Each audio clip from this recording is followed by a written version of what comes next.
Engkau baik ya Tuhan. Kami mengucap syukur kepadamu Bapa. Oleh karena kemurahan-Mu saja kami saat ini boleh berada di tempat ini Tuhan. Oleh karena penyertaan-Mu saja Engkau yang telah menguatkan dan menolong kami untuk dapat bersama-sama beribadah di hari Minggu ini Bapa. Sungguh luar biasa penyertaan-Mu, kuasa-Mu, kasih-Mu sungguh sempurna di dalam kehidupan kami. Terima kasih Bapa. Urapilah lidah bibir hamba-Mu yang sebentar akan menyampaikan kebenaran firman-Mu. Biarlah kami semua yang mendengarnya boleh Kau kuatkan. Iman kami boleh berakar, bertumbuh dan berbuah-buah lebat. Kami serahkan waktu yang indah di pagi hari ini hanya di dalam tangan-Mu saja. Di dalam nama Tuhan Yesus Kristus kita yang siap menerima kebenaran firman Tuhan. Sama-sama katakan, amin, haleluya. Silakan duduk Bapak Ibu sekalian. Shalom. Apa kabar? Amin. Sungguh dahsyat ya Tuhan kita yang sudah menyertai kita sepanjang hari lepas hari. Walaupun suasana saat ini sedang COVID, tapi kita boleh tetap bersuka cita, boleh beribadah dan boleh bertemu dengan tatap muka dengan protokol kesehatan. Amin saudara. Nah, pada pagi hari ini kita akan melanjutkan tuntunan kebenaran firman Tuhan yang kita sudah bahas minggu lalu. Apa saudara? Tuhan yang berdaulat. Amin. Nah, saudara, kalau saudara mendengar Tuhan yang berdaulat, dan kita tahu bahwa Tuhan mempunyai kekuasaan tertinggi. Kedaulatan Tuhan adalah mutlak. Dia yang berfirman dan pasti terjadi. Serta firman-Nya ya dan amin. Yang setuju katakan amin.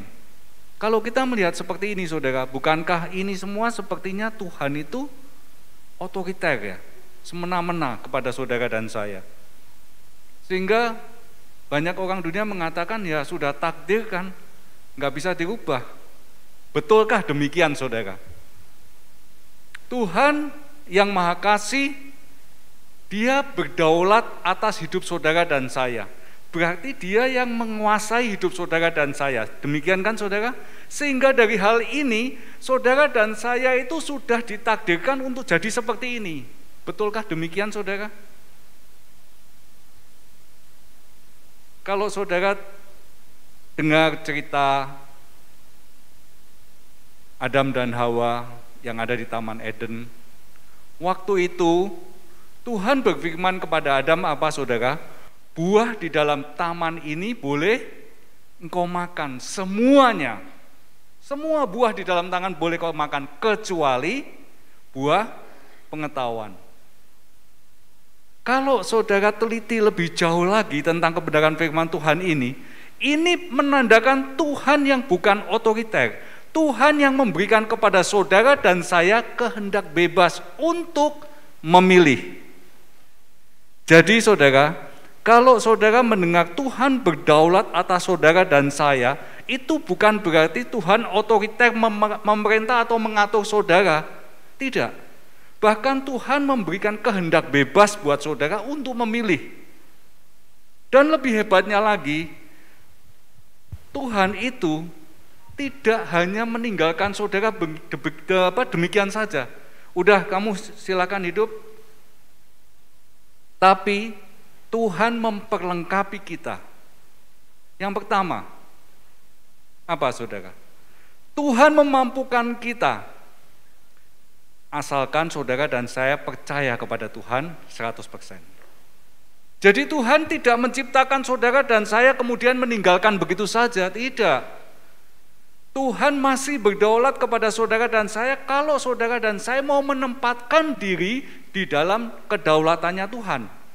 Kalau saudara dan saya memilih untuk menempatkan diri saudara di dalam kedaulatannya Tuhan, Tuhan tetap akan mendampingi saudara dan saya, yaitu Tuhan akan memampukan saudara dan saya untuk dapat melewati masa-masa yang sulit, masa-masa yang menyenangkan, masa-masa yang akan datang.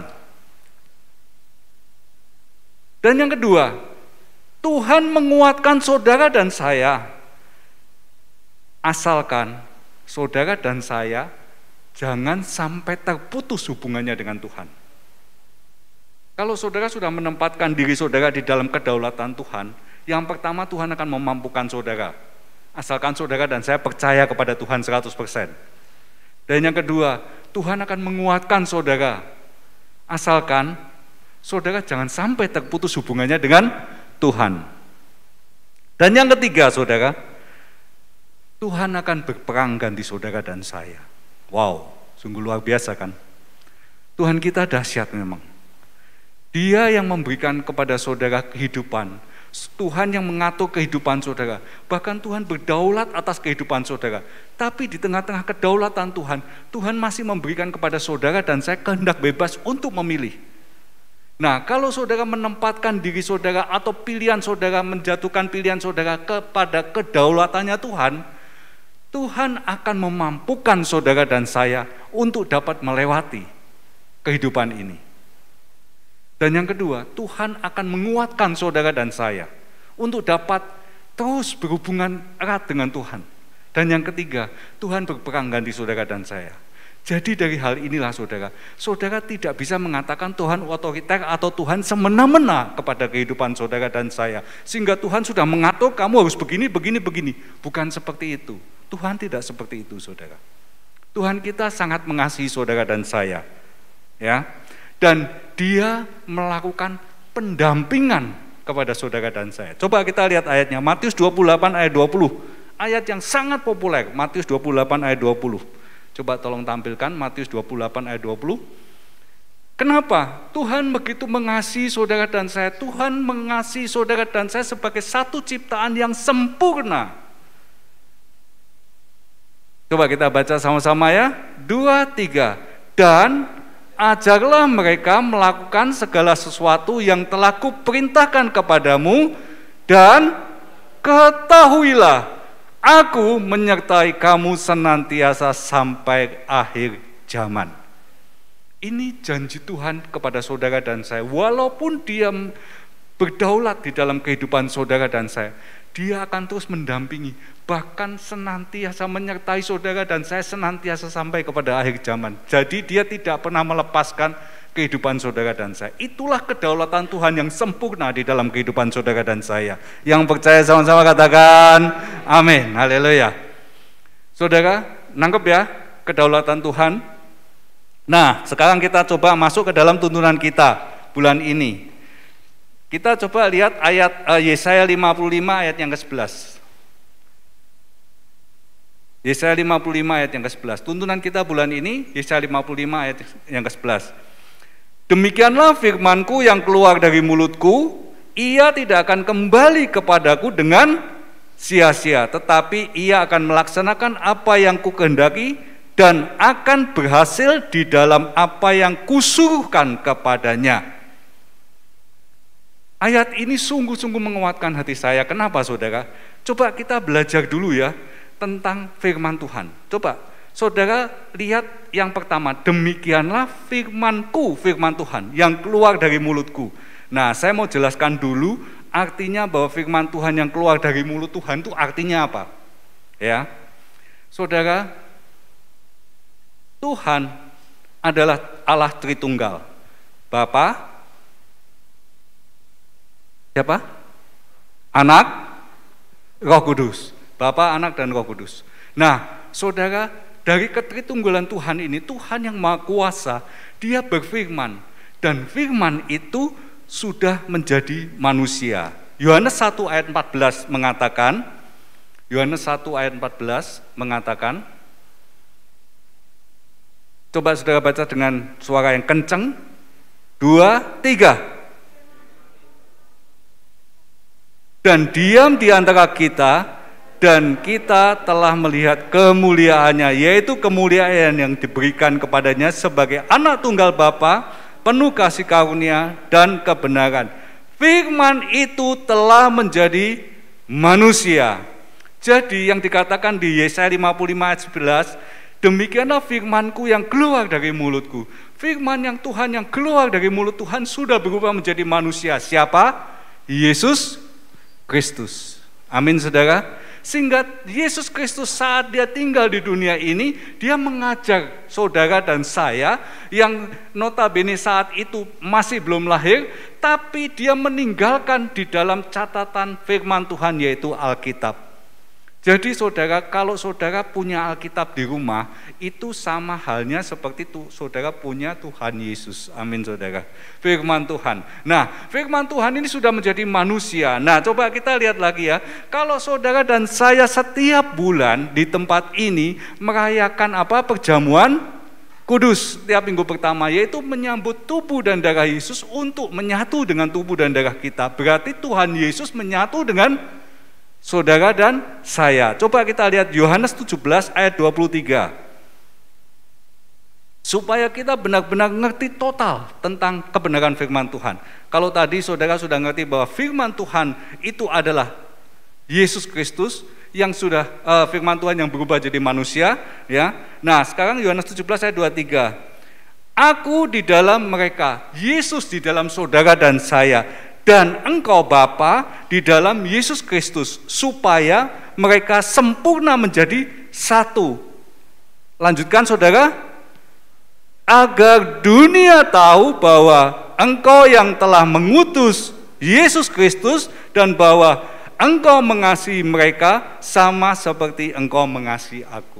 Jadi saudara, firman Tuhan yang kita baca di Yesaya 55 ayat 11, demikianlah firmanku yang keluar dari mulutku, ia tidak akan kembali kepadaku dengan sia-sia. Artinya Yesus tidak akan kembali kepada Bapa dengan sia-sia, tapi dia meninggalkan firman-Nya untuk saudara dan saya, yang mana saudara dan saya didampingi oleh Roh Kudus yang mengajar dan mengingatkan saudara akan kebenaran firman Tuhan, sehingga saudara dan saya boleh dikatakan di dalam ini bahwa Yesaya 55 ayat 11 adalah untuk saudara dan saya. Saudara dan saya tidak akan kembali kepada Tuhan dengan sia-sia. Coba tolong tampilkan Yesaya 55 ayat 11 lagi.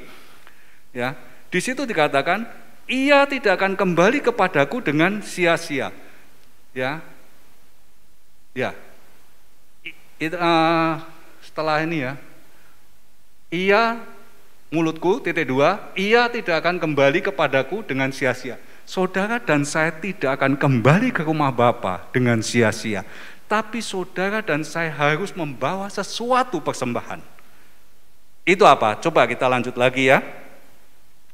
Ada 3 hal yang ingin saya jelaskan di dalam pembahasan kita pagi hari ini. Yang pertama, yaitu ia tidak akan kembali kepada Tuhan dengan sia-sia. Saudara dan saya tidak akan kembali kepada Tuhan. Di sini, kalau saudara ngerti bahwa saudara dan saya harus menghasilkan buah roh. Apa? Kasih, kebenaran, sukacita, damai sejahtera, dan seterusnya sampai penguasaan diri. Kalau saudara dan saya memikirkan hal ini, gunanya apa sih buah roh itu? Supaya saudara dan saya, seperti di Yohanes 17 ayat 23, dikatakan menjadi satu agar dunia tahu, agar dunia dapat melihat apa yang saudara dan saya lakukan, sehingga kesaksian hidup saudara dan saya ini yang sangat penting untuk bisa menjadikan orang lain percaya kepada Tuhan. Tuh lihat orang Kristen, kelakuannya hebat. Itu lihat orang yang kenal dengan Yesus Kristus, dia mempunyai karakter seperti Yesus. Amin saudara.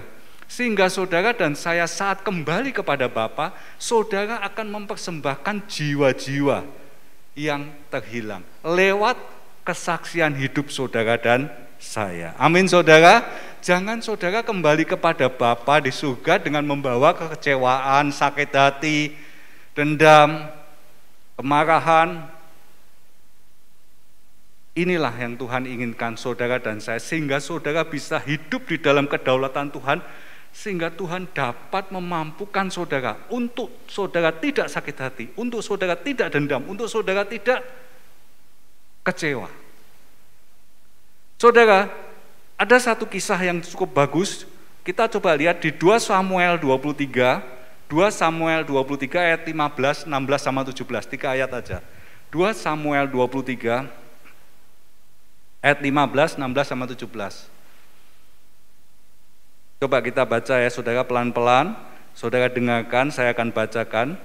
Lalu timbullah keinginan Daud dan ia berkata, saat itu Daud di medan peperangan. Dia dikepung oleh orang Filistin. Sekiranya ada orang yang memberi aku minum air dari perigi Bethlehem yang ada dekat pintu gerbang. Konyol kan saudara? Dalam masa peperangan, Daud kepingin minum dari perigi Bethlehem. Itu di daerah kekuasaan musuhnya, orang Filistin. Dia ingin minum aja kok harus ke tempatnya musuh, kan cari masalah kan. Nah, coba kita lihat lagi ayat 16. Lalu ketika pahlawan menerobos perkemahan orang Filistin, mereka menimba air dari perigi Bethlehem yang ada di dekat pintu gerbang, mengangkatnya dan membawanya kepada Daud. Tetapi Daud tidak mau meminumnya, melainkan mempersembahkannya sebagai korban curahan kepada Tuhan. Kenapa saudara? Daud ngerti bahwa ini adalah satu perjuangan yang berat. Dia harus menerobos ke tengah-tengah musuh dan taruhannya adalah nyawa. Kita lihat ayat 17. Katanya, jauhlah daripadaku ya Tuhan untuk berbuat demikian. Bukankah ini darah orang-orang yang telah pergi dan mempertaruhkan nyawanya, dan ia tidak mau meminumnya. Itulah yang dilakukan ketika pahlawan Daud. Jadi Daud saat itu dia haus, dia ingin sekali meminum air dari perigi Bethlehem. Nah, saat itu Bethlehem dikuasai oleh orang Filistin. Tiba-tiba ada 3 orang perwiranya yang sudah mereka berembuk, mereka sudah sepakat untuk mengambilkan buat Daud. Taruhannya nyawa. Seperti saudara dan saya saat ini, saudara tidak bertaruh nyawa, saudara tidak bertaruh darah saudara, tapi saudara harus berperang kepada iblis untuk merebut jiwa-jiwa, untuk kita persembahkan kepada Tuhan. Kuncinya supaya kita bisa membawa persembahan kepada Tuhan, yaitu saudara dan saya pantang menyerah. Saudara dan saya harus melakukan tugas saudara dan saya, yaitu pantang menyerah. Tuhan akan memampukan saudara dengan kedaulatan Tuhan. Tuhan akan memampukan saudara untuk saudara bisa memenangkan jiwa-jiwa lewat kesaksian hidup saudara dan saya, sehingga jiwa-jiwa ini boleh dimenangkan dan dipersembahkan kepada Tuhan.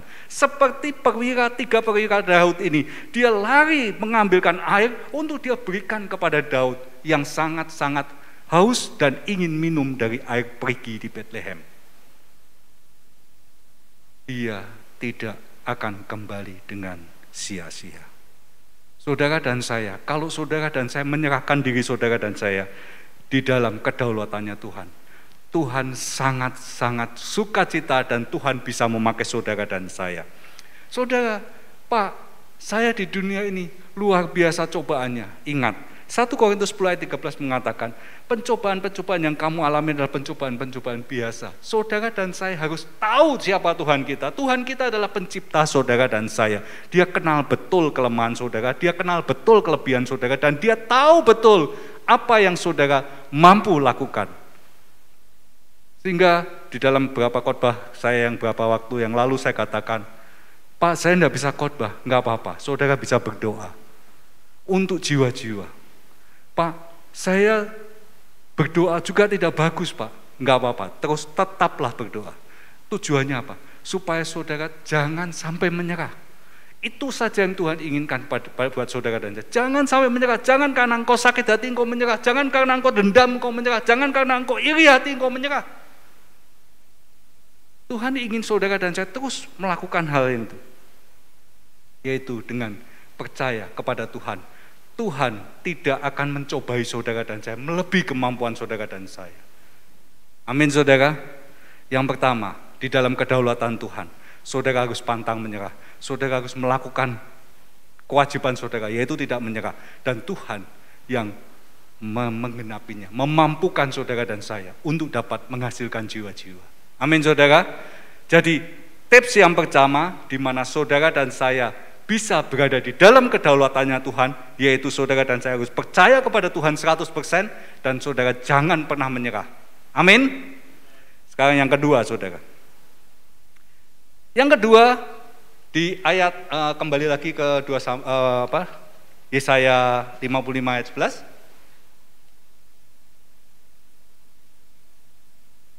Ia akan melaksanakan apa yang ku kehendaki. Kalau tadi dia tidak akan kembali dengan sia-sia, saat ini Tuhan inginkan saudara melaksanakan apa yang Tuhan kehendaki. Kita coba lihat pengorbanan Yesus di kayu salib, saudara, di Golgota. Saat dia lahir ke dunia ini, dia sudah dikejar-kejar mau dibunuh. Ingat peristiwa Herodes membunuh semua anak-anak di bawah umur 2 tahun? Ingat saudara, Yesus sudah juga mau dibunuh. Setelah itu, saat Yesus masuk ke bait Allah, dia umur 10-12 tahun sekitar segitu, dia berbincang-bincang dengan ahli Taurat dan pemuka-pemuka agama. Mereka semua tercengang-cengang, mereka kagum dan mereka bangga melihat seorang anak dengan kemampuan dan kepandaian demikian.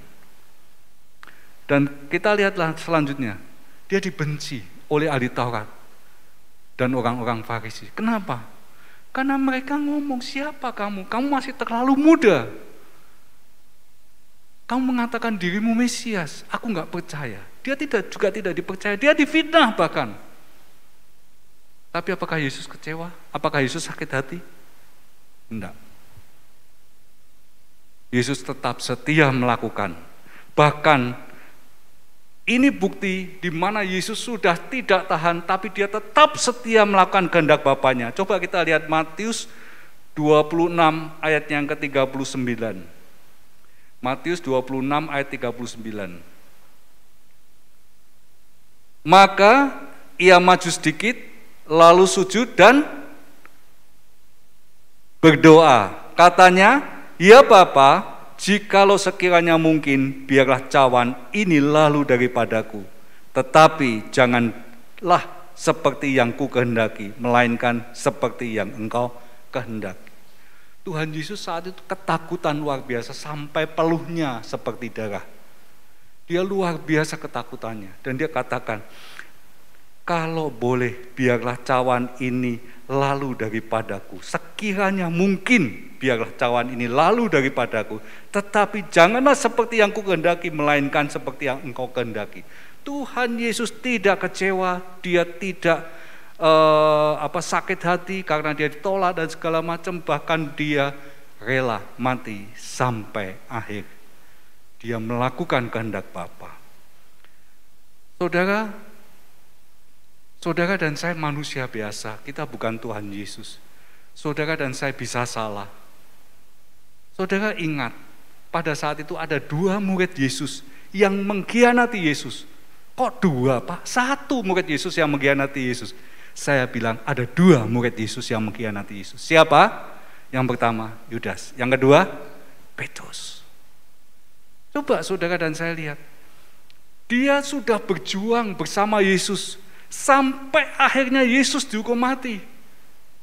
Ada 2 murid Yesus yang berkhianat, Yudas dan Petrus. Tapi beda saudara, dengan kedaulatan Tuhan yang Tuhan berikan kepada Yudas dan Petrus, keduanya melakukan perbedaan yang sangat besar. Di mana Yudas saat dia sadar kalau perbuatannya salah, dia memilih untuk meninggalkan kedaulatan Tuhan, mengambil caranya sendiri, yaitu bunuh diri. Petrus saat dia sadar kalau dia sudah keluar dari kedaulatan Tuhan dengan menyangkal Yesus 3 kali, dia kembali ke dalam kedaulatannya Tuhan. Dia berdoa, dia minta ampun, dan saat itu Tuhan dapat pulihkan, Tuhan dapat pakai Petrus kembali, Tuhan dapat urapi lidah bibirnya, sehingga pengetahuannya bertambah, kuasa Tuhan bisa dicurahkan, dan dia bisa memenangkan 3.000 jiwa dalam 1 kali khotbah. Amin saudara. Inilah yang Tuhan kehendaki di dalam kedaulatannya. Tuhan akan menguatkan saudara. Saat itu Yudas hancur hatinya. Dia keluar dari kedaulatan Tuhan, dia memilih caranya sendiri dengan bunuh diri.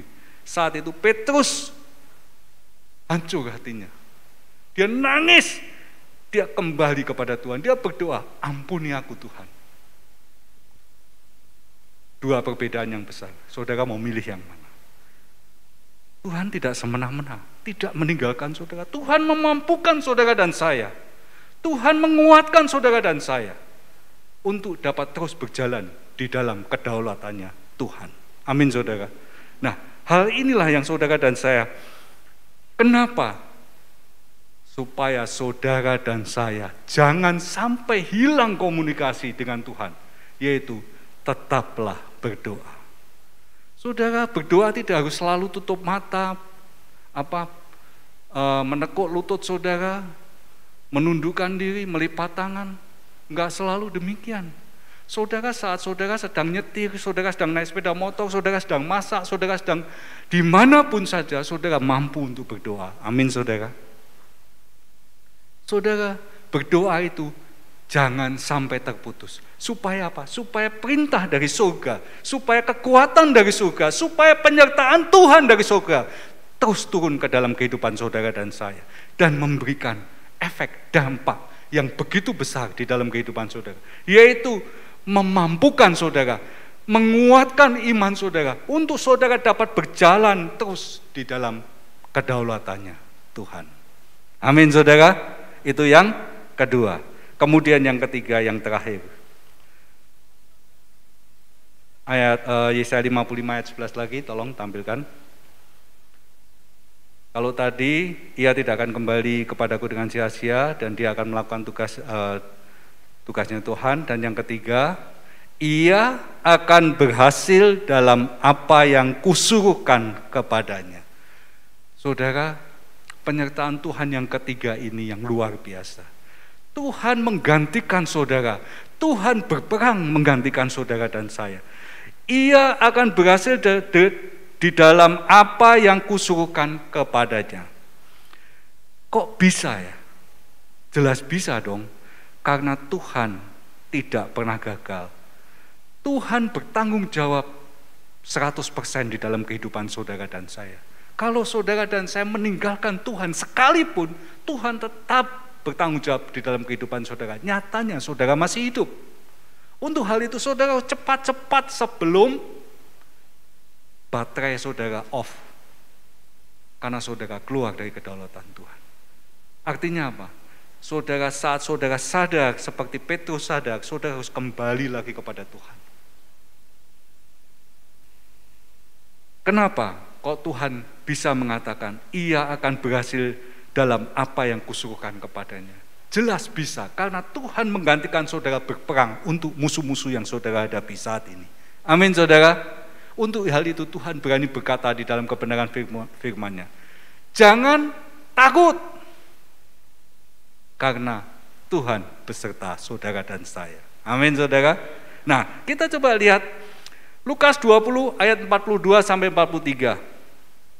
Lukas 20 ayat 42 sampai 43. Sebab Daud sendiri berkata di dalam kitab Mazmur, Tuhan telah berfirman kepada Tuanku, duduklah di sebelah kananku. Ayat 43, coba perhatikan baik-baik ayat 43 ini. Sampai kubuat musuh-musuhmu menjadi tumpuan kakimu. Daud pernah berdosa enggak saudara? Besar sekali dosanya. Tapi kenapa Daud di dalam penyertaan Tuhan, bahkan Tuhan bisa berkatakan, sampai kubuat musuh-musuh menjadi tumpuan kakimu, sampai Tuhan turun tangan sendiri berperang gantikan Daud. Kenapa?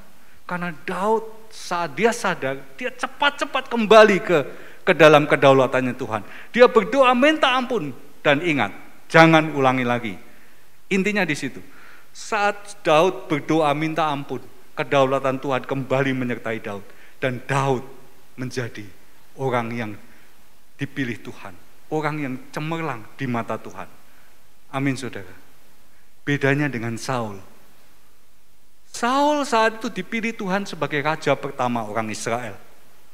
Perawakannya tinggi besar, gagah, ganteng.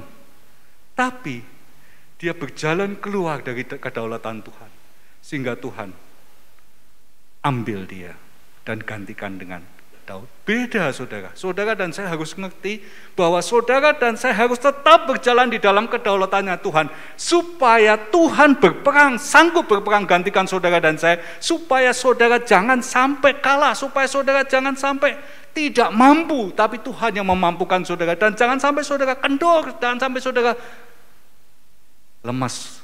Tapi Tuhan yang akan memberikan kekuatan di dalam saudara. Kenapa? Tuhan berperang gantikan saudara dan saya. Amin saudara. Hal itulah yang saudara dan saya harus lakukan supaya saudara dan saya jangan jadi batu sandungan.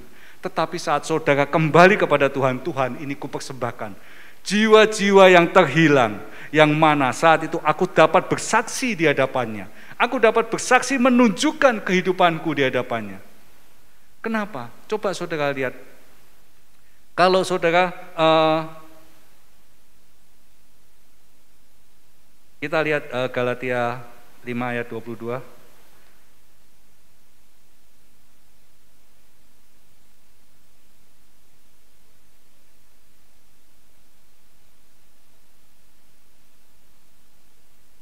Galatia 5 ayat 22. Saudara kan saya harus tetap berbuah kan. Sedangkan buah saudara itu adalah kasih, sukacita, damai sejahtera, kesabaran, kemurahan, kebaikan, kesetiaan, kelemah lembutan, penguasaan diri. 9 buah ini saudara dan saya harus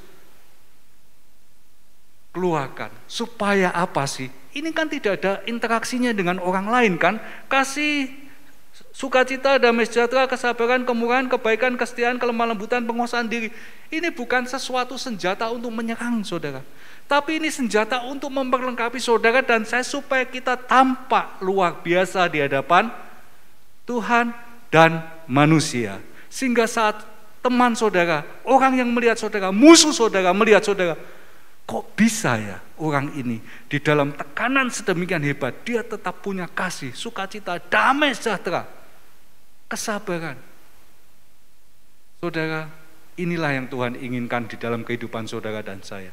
Kalau saudara tidak bisa bersaksi, saudara tidak bisa khotbah, saudara malu untuk ngomong kepada teman, tetangga, atau siapapun yang saudara jumpai, setidaknya saudara bisa melakukannya lewat kehidupan saudara.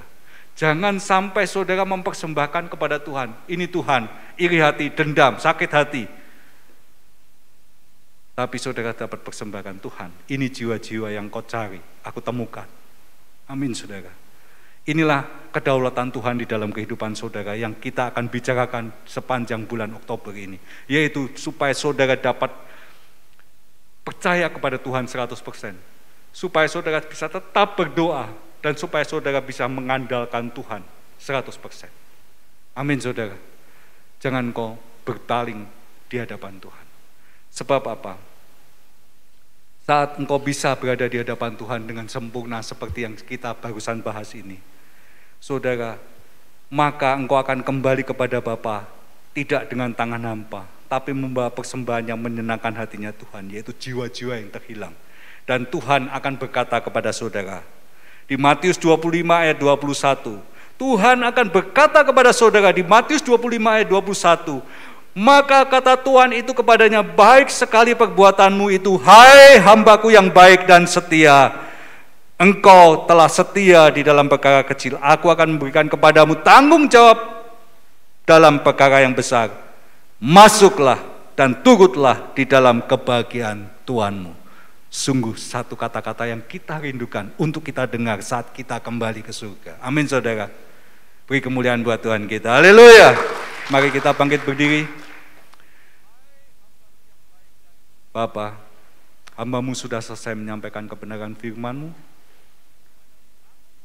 Saat ini kami mengerti Tuhan, bahwa kedaulatan yang Kau berikan di dalam kehidupan kami, bukankah karena Engkau semena-mena, tapi karena Engkau mengasihi kami, sehingga Engkau masih memberikan kepada kami satu pilihan yang bebas, sehingga kami boleh memilih, apakah kami terus tinggal di dalam hadirat-Mu, atau kami keluar dari kedaulatan-Mu. Untuk hal ini Tuhan, pagi hari ini kami berkomitmen dan bersatu sehati mengatakan kami akan terus tinggal di dalam kedaulatan-Mu Bapa. Sebab kedaulatan-Mu akan memberikan kami, memampukan kami untuk dapat melakukan segala sesuatu. Dan karena kedaulatan-Mu, Engkau akan menguatkan kami. Dan karena kedaulatanmu di dalam kami, Engkau sendiri akan turun berperang menggantikan kami. Terima kasih Bapa, terima kasih Tuhan Yesus untuk kebenaran firman-Mu yang telah menguatkan iman hati kami masing-masing. Hanya di dalam nama Tuhan Yesus Kristus, kita yang percaya sama-sama katakan, amin. Haleluya, puji Tuhan.